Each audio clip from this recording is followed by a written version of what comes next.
Kender ikke det der med, at man brænder for noget, at man har en passion for et eller andet, som man bare ikke kan lade med at gøre igen og igen og igen. Sådan har jeg det med at tegne. Jeg elsker at tegne. Og så elsker jeg også ikke at tegne. Altså jeg elsker det der mentale, kreative rum, hvor alt er muligt, alt er tilladt, hvor det kun handler om mig, om min blyant og min lærer. Det elsker jeg. For eksempel her, da jeg brugte 1000 timer på at tegne på en elefant hen over et halvt år. Det elsker jeg. Men men når man bruger 2000 timer, 3000 timer på at tegne et helt år, flere år i træk, så kan man godt blive en lille smule mærkeligt. Og man går uden for døren og bare kan se, at der er mennesker, og man løber ind og så, det er rart. Det er ikke så godt. Så skal man ligesom stoppe op og få at sige, okay, hvad så? Hvad gør man, når på den ene side har et produkt, som handler om at tegne? Yes, det sagde jeg. Og man på den anden side overhovedet ikke er gearet til at skulle tegne så meget. Ja. Altså, jeg vil godt vælge at være kunstner med et stort K og tegne lave en masse værker, lave en masse udstillinger, og folk og jeg vil være, når jeg er 35, sindssygt mærkelig. Og det gider jeg ikke. Så hvad gør jeg så? Fordi samtidig så har jeg da også lidt, hvad så? Jeg tegner en tegning, hænger op på væggen, og folk kan sige, den er lækker, eller det er ikke så lækker. Det er sådan lidt, og hvad så? Hvad får jeg ud af det? Fordi jo, jeg er glad for positive komplimenter, men det er sådan lidt, og hvad så? Jeg får ikke så meget af det. Så det var så nødt til at stoppe op, og nødt til at lytte. Fordi hvad er der bedst for mig som person? Fordi jeg duer ikke til at sidde og tegne 24/7. Altså, men jeg vil gerne være sammen med folk, jeg vil gerne røre ved folk, jeg vil gerne lave noget sammen med folk, jeg vil gerne skabe noget sammen med folk. Så jeg vil nødt til at finde en balance imellem det her, at jeg elsker at tegne, og at jeg elsker ikke at tegne.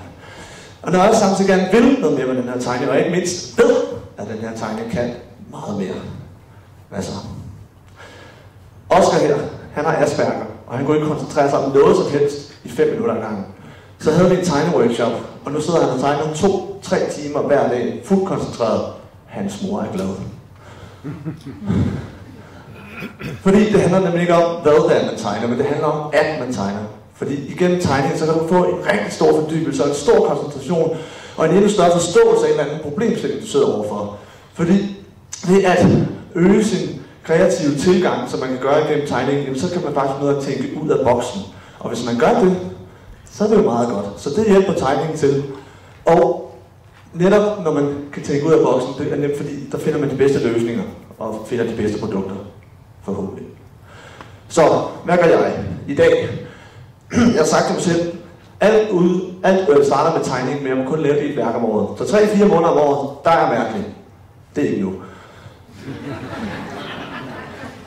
Resten af tiden, den bruger jeg så på at få andre til at tegne. Og det gør jeg gennem tegneworkshops, det gør jeg gennem foredrag, det gør jeg gennem forskellige undervisning, både i Danmark og ude omkring i verden. Og om det handler om børn, om unge eller om voksne, så det vigtigste er, at det har et formål, som rækker ud over tegning. Som for eksempel her i Sydafrika, hvor jeg sammen med en dansk filmfotograf og en hollandsk stillfotograf lavede en tegneworkshop hen over 5 dage for 500-600 hiv-og-AIDS-ramte børn.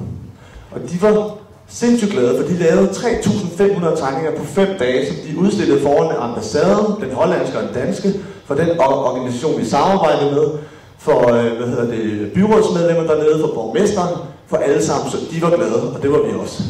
Det vi gjorde, det var, at vi dokumenterede det her både i film og i foto, sådan så at organisationen, vi samarbejdede med dernede, de ligesom kunne få alt det materiale, så de kunne fortælle til andre samarbejdspartnere, det her, det gør vi for vores børn. Det var stort, og det handlede ikke kun om tegning. Men mange af os, vi husker i billeder, vi husker visuelt, og derfor så skal man se tegning som det fjerde formidlingsværktøj. Lige så vel som du har kropssprog og tale og betoning. Og derfor så arbejder jeg rigtig meget med i de foredrag, jeg holder, at man prøver at styrke og implementere den visuelle formidling i virksomheden, både internt og eksternt, og sådan så den enkelte medarbejder kan tage det med hjem. Og det gør vi igennem nogle tegneøvelser, nogle tegneteknikker, som man rent faktisk kan bruge i virksomheden bagefter. Fordi vil det ikke være sindssygt ret, hvis ens bankmand kunne finde ud af at tegne det produkt, som man prøver at sælge til en, fordi så vil han forstå det bedre, og jeg vil forstå det bedre, og han vil finde ud af at formidle det meget bedre. Det vil sgu være rart. Så